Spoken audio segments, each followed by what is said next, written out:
Dans cette vidéo, on va étudier les variations de la fonction f de x égale x carré plus 2x plus 3 sur x carré plus 1. Donc on va d'abord commencer par dériver cette fonction pour en étudier la croissance. Donc, il s'agit ici de la dérivée d'un quotient. Donc la dérivée de f sur g, c'est la dérivée de f, donc 2x plus 2, fois g fois x carré plus 1,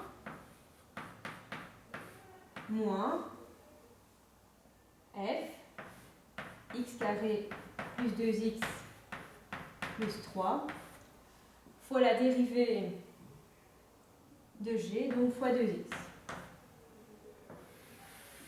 Le tout sur le dénominateur au carré, donc x carré plus 1 au carré.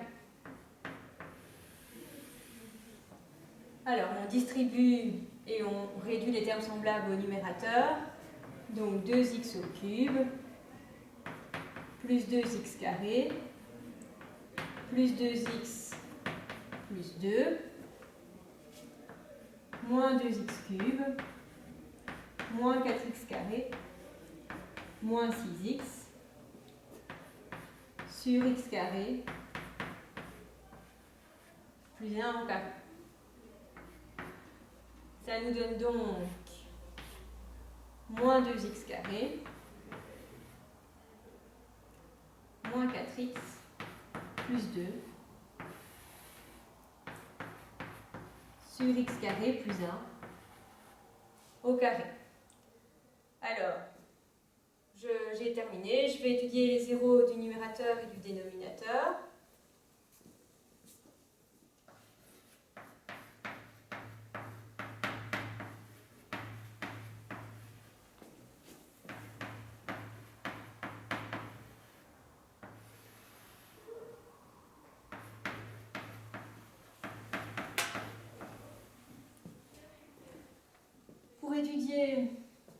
Pour calculer les zéros du numérateur, on calcule delta.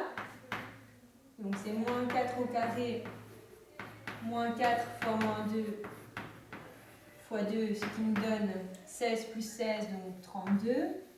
Donc on a deux zéros pour le numérateur, qui sont 4, plus ou moins racine de 32, en simplifiant, c'est 4 racines de 2, sur 2a, donc moins 4. Donc en simplifiant le numérateur par moins 4, ça nous donne moins 1, plus ou moins racine de 2. Au dénominateur, on a x au carré, donc c'est quelque chose qui est positif, plus 1, donc le dénominateur sera toujours strictement positif, il n'y a pas de 0. Donc, on fait le tableau de signes de la dérivée première. Je sais que le numérateur s'annule en moins 1 moins racine de 2 et moins 1 plus racine de 2.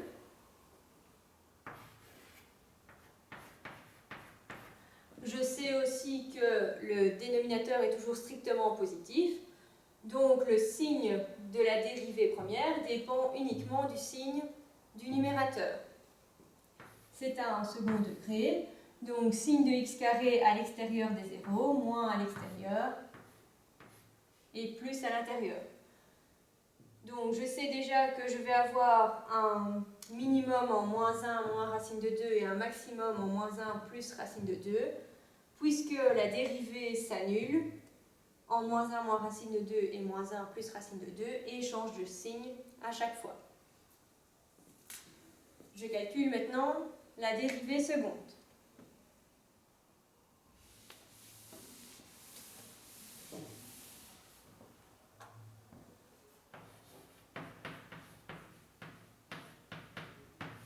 Donc c'est la dérivée de la dérivée.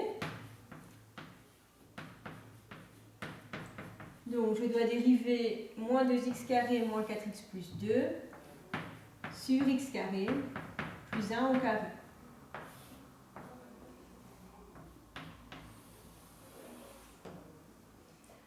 C'est à nouveau la dérivée d'un quotient, donc je dérive le numérateur moins 4x moins 4 fois le dénominateur, x carré plus 1 au carré, moins le numérateur, moins 2x carré moins 4x plus 2, fois la dérivée du dénominateur. Attention, ici c'est une fonction composée, donc c'est 2 fois x carré plus 1 fois la dérivée de x carré plus 1, donc fois 2x. Sur le dénominateur au carré, donc sur x carré plus 1 exposant 4. Je mets le plus possible en évidence, donc je vais mettre en évidence moins 4, x carré plus 1, et donc ici moins 4 et x carré plus 1.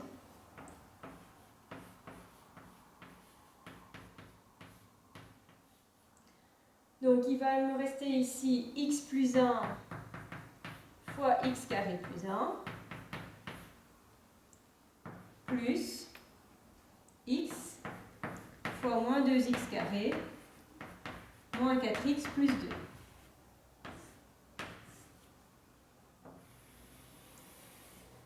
Toujours sur x carré plus 1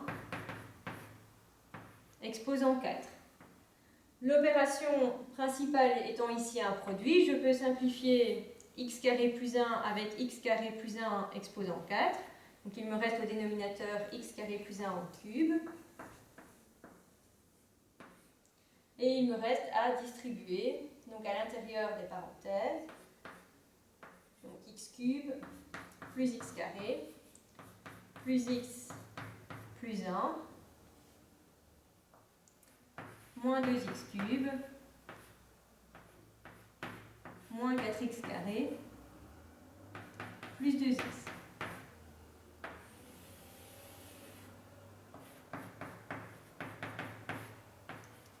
Je réduis les termes semblables. Donc x cube moins 2x cube moins x cube. X carré moins 4x carré moins 3x carré. Plus 3x. Plus 1. Sur x carré plus 1 au cube. Donc je vais maintenant étudier le signe de cette expression.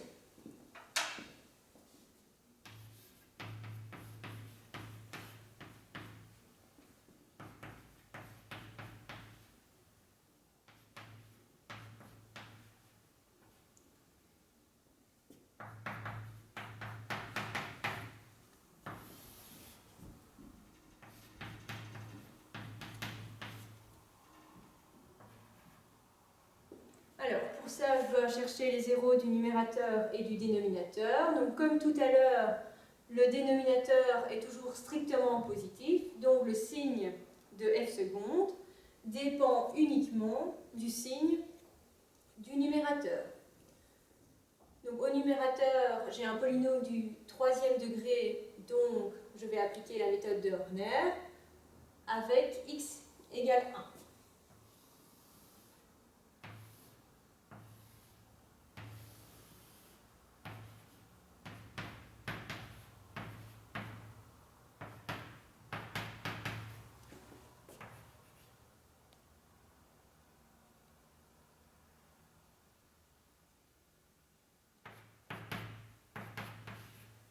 Donc le numérateur se factorise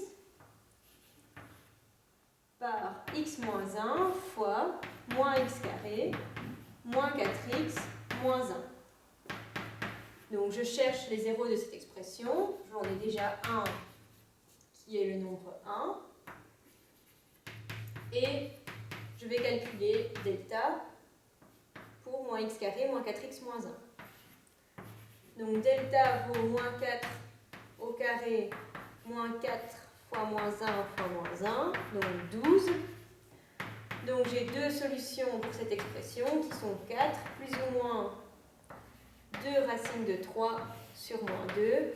Donc en simplifiant tout par moins 2 plus ou moins racine de 3.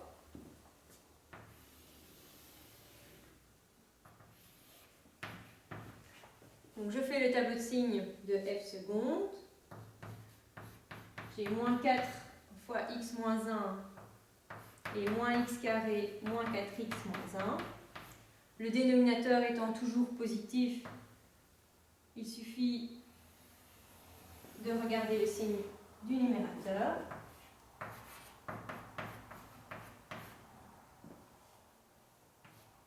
Donc, moins 2 moins racine de 3, moins 2 plus racine de 3, et 1. Donc, moins 4x, moins 4 fois x moins 1 s'annule en 1. C'est un premier degré, donc le signe de x à droite, donc moins à droite.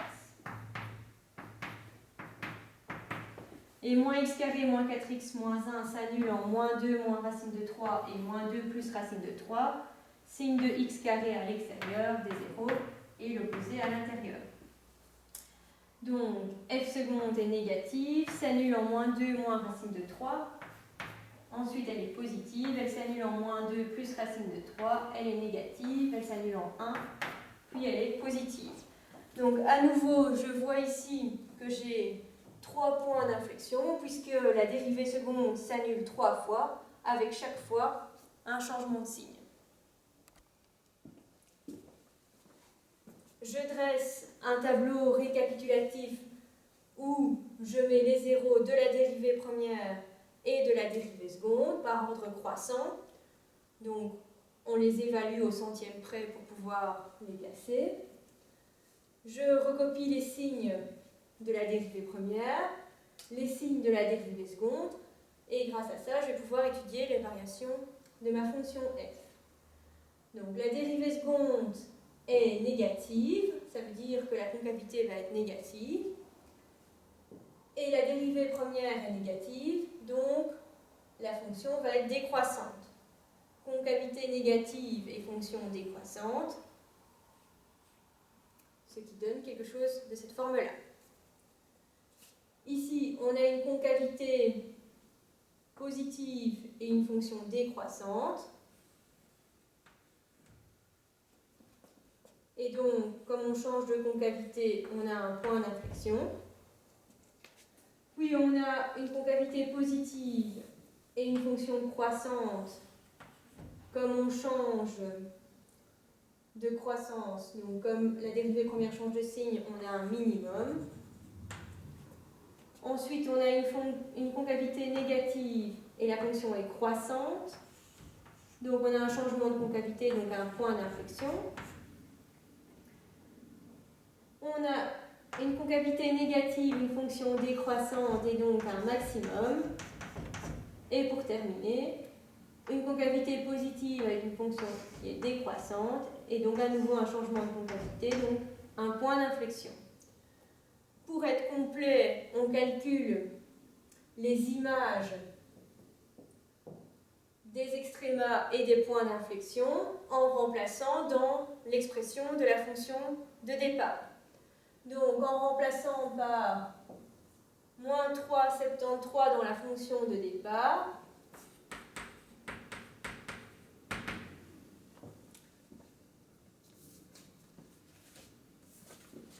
on obtient 0,63 comme ordonnée du point d'inflexion.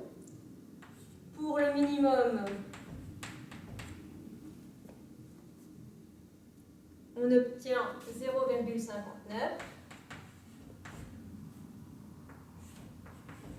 Pour le deuxième point d'inflexion,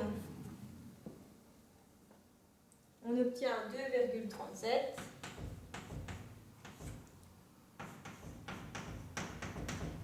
Pour le maximum, 3,41. Et pour le dernier point d'inflexion, on obtient 3.